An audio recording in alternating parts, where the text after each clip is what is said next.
अस्सलाम वालेकुम व्यूवर्स, क्या हाल है मेरी यूट्यूब फैमिली। कैसे हैं आप लोग। उम्मीद है सब खैरियत से होंगे और मेरी नई नई रेसिपीज़ को एंजॉय कर रहे होंगे और बना रहे होंगे और कमेंट से मुझे बता रहे हैं, तो मुझे अंदाज़ा है कि आप लोग को रेसिपीज़ पसंद आ रही हैं। बहुत बहुत शुक्रिया, जज़ाकल्लाह आप लोगों का। इसी तरह से जुड़े रहिए चैनल के साथ। आज मैं आपके लिए लेकर आई हूँ माश की दाल की एक रेसिपी। माश की दाल तो आपने बहुत दफ़ा बनाई होगी, कोई ढाबा स्टाइल, कोई अचारी दाल, कोई और सी दाल। लेकिन आज जो मैं तरीका बताऊंगी दाल का, ये बहुत यूनिक सा स्टाइल है।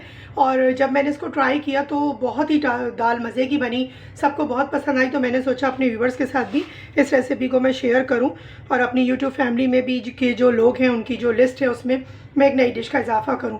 अब देखिए, अभी मैंने इस दाल को ना धोया है ना कुछ नहीं करा, इसीलिए कि मैं आपको दिखाऊं कि इसको किस तरीके से बनाना है।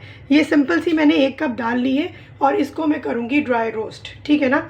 चले अब चलते हैं चूल्हे की तरफ और आपको बताती हूँ कि कितना करना है इसको और किस तरीके से करना है। अच्छा व्यूअर्स, देखिए एक पैन ले लेंगे और उसके अंदर ये जो 1 कप मैंने लिया है माश की उड़द की दाल का, इसको आपने इसके अंदर ड्राई रोस्ट करना है। फिर इसका प्रोसीजर आगे का शुरू होगा कि ये दाल कैसे बनेगी, क्या होगा, क्या क्या चीज़ें जाएंगी इसके अंदर और ये आम दालों से क्यों डिफरेंट लगेगी जब बनेगी। तो आप इसको ट्राई करेंगे तब आपको अंदाज़ा होगा। तो वीडियो आपने स्किप नहीं करनी है, कंप्लीट देखनी है। बीच बीच भी जो भी स्टेप्स आपको बताऊंगे वो आप इसको फॉलो करेंगे, जब आपकी भी बिल्कुल मेरे जैसी ही दाल बनेगी, यानी मेरी दाल जैसी दाल बनेगी। तो अब इसको करते हैं और देखिए फ्लेम इतना लो रखना है, बहुत हाई पे नहीं करना कि जल्दी से इस कलर पकड़ जाइए। इसको हमने अच्छे से ड्राई रोस्ट करना है। बस अब इसको रखते हैं और मैं आपको 10 मिनट तक इसको मुस्तकिल हिलाती रहूँगी। एंड मैं आपको दिखा दूँगी, बस आपने भी चलाते रहना है ताकि ये जले नहीं, लगे नहीं, ताकि फ्लेवर ख़राब ना हो। और फिर इसका एंड रिज़ल्ट आपको दिखाऊँगी कि कितनी होनी चाहिए। अच्छा व्यूअर्स, देखिए इसको मैं चलाती रही, हिलाती रही और अब देखिए कलर इसका चेंज हो गया है। ये देखिए, बस इस तरह हमें, ये देखिए इस तरीके से हमें चाहिए इसका कलर। बस अब चूल्हा करते हैं बंद और इसको मैं अब धो के अच्छे से भिगो देती हूँ, फिर आगे का प्रोसीजर स्टार्ट करते हैं। अच्छा व्यूअर्स, देखिए दाल हमारी भीगे हुए तकरीबन 1 घंटा हो चुका और अब हम स्टार्ट करते हैं इसकी कुकिंग। 1/2 कप ले लेंगे सरसों का तेल। आपको जैसे कि पता है मैं हमेशा सरसों के तेल में ही अपनी जो भी डिशेस होती हैं ज़्यादातर वो प्रिपेयर करती हूँ। और अब ले लेंगे 1 कप चॉप अनियन का। चॉप अनियन लीजिएगा इसमें, ठीक है ना, स्लाइसेस वाली नहीं लीजिएगा इसके अंदर।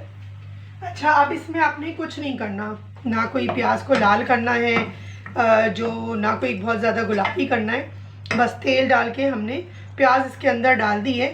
अब देखिए मैं ले रही हूँ तकरीबन 250 ग्राम इस तरह से मटन की बोटियाँ। ये मैं क्या कर रही हूँ क्योंकि जो दाल का जो फ्लेवर है ना इससे वो बहुत अच्छा आ जाएगा।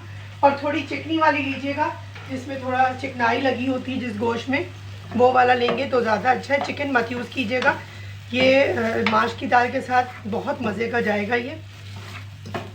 बस अब इसी गोश्त के साथ जो है इस प्याज को भी मैं भूनूंगी और साथ के साथ हमारे डलते जाएंगे इसके अंदर मसाले। गोश्त भी हमारा भुन जाएगा, प्याज भी गलेगी। धनिया लिया है पिसा हुआ पाउडर मैंने 2 टेबल स्पून, लाल पिसी हुई मिर्चें 1 टीस्पून, हल्दी और नमक, हल्दी भी 1 टीस्पून, नमक भी अपनी मर्ज़ी से नमक मिर्च कम ज़्यादा कर सकते हैं। फिलहाल अभी हम इन मसालों के साथ अपने गोश्त को और प्याज को अच्छे से मिक्स करेंगे। अच्छा, ये जब तक हमारा भुन रहे तो मैं आपको दिखाऊं कि जो दाल मैंने ब्राउन करके और उसको रोस्ट करके किया था, देखिए ऐसा लग रहा है जैसे अभी से दाल पक गई है। और इसकी जब मैं रोस्ट कर रही थी ना तो इतनी अच्छी कोई खुशबू फैली हुई थी पूरे घर में, जैसे वो दाल के पापड़ नहीं होते बन रहे होते हैं, सिक रहे होते हैं, तो उसकी आती है। तो ये वाला स्टेप आपने जो मैंने करा है, आप इसमें आपने ये ज़रूर करके बनाना है और मुझे बताना है कि आपको कि कैसी बनी है रेसिपी। इस टाइम पे अगर आपको वीडियो ज़रा सी भी अच्छी लग रही है तो उसको लाइक कीजिए, शेयर कीजिए और अपने फ्रेंड्स एंड फैमिली में, और जब अच्छी लगे और बनाएं तो ज़रूर थम्स अप दीजिएगा। अच्छा, आप देखिए 1 टेबल स्पून इसमें लहसुन अदरक का पेस्ट भी इसी के साथ साथ चला जाएगा। जैसे जैसे चीज़ें जाती जाएंगी मैं आपसे शेयर करती जाऊँगी।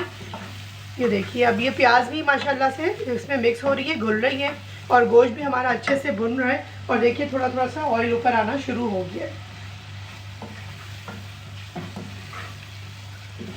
जिस तरीके से मैं आपको बता रही हूँ इसी तरीके से आप इसको बनाएंगे ना तो आपकी भी बहुत ज़बरदस्त बनेगी।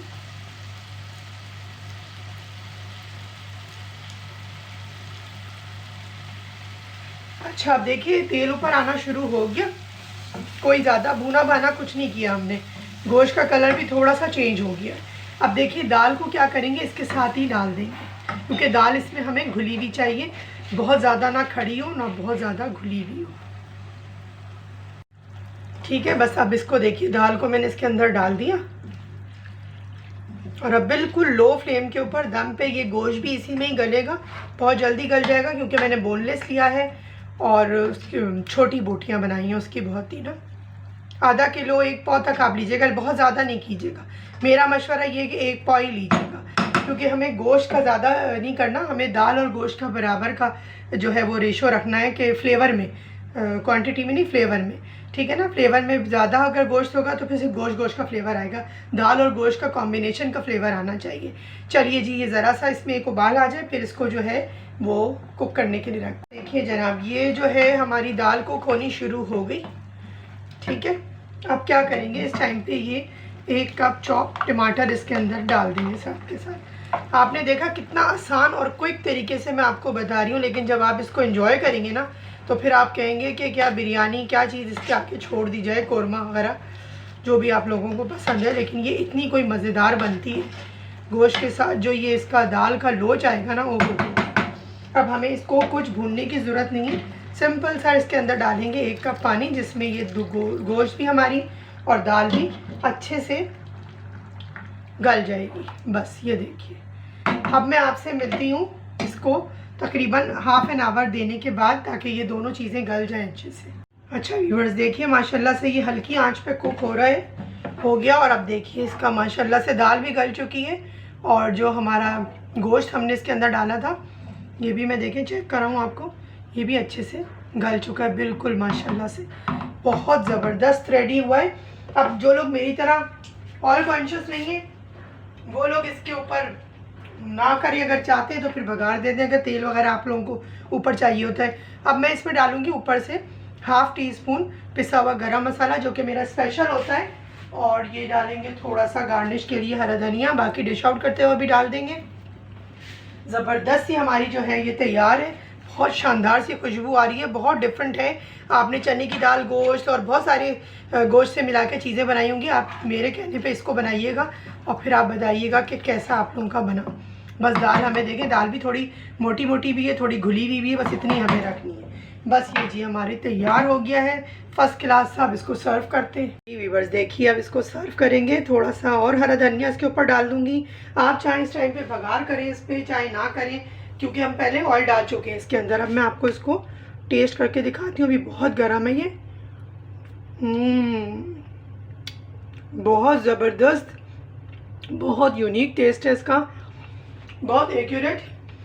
अब आपने देखा कि ये 1 पॉट डिश ही कहलाएगी तकरीबन, बस आपके पास थोड़ी सी चीज़ें मौजूद है उससे आप इनको बनाइए और देखिए, कोई ज़्यादा मेहनत नहीं करनी, कोई भूनना बानना नहीं करना, ज़बरदस्त सी रेसिपी हमारी तैयार हो जाती है। ये देखिए, मैं करीब से भी आपको दिखाऊं, माशाल्लाह से दाल भी अच्छे से घुल चुकी है, गोश्त भी गल चुका है, टेस्ट सारा फ्लेवर उसके अंदर आ चुका है।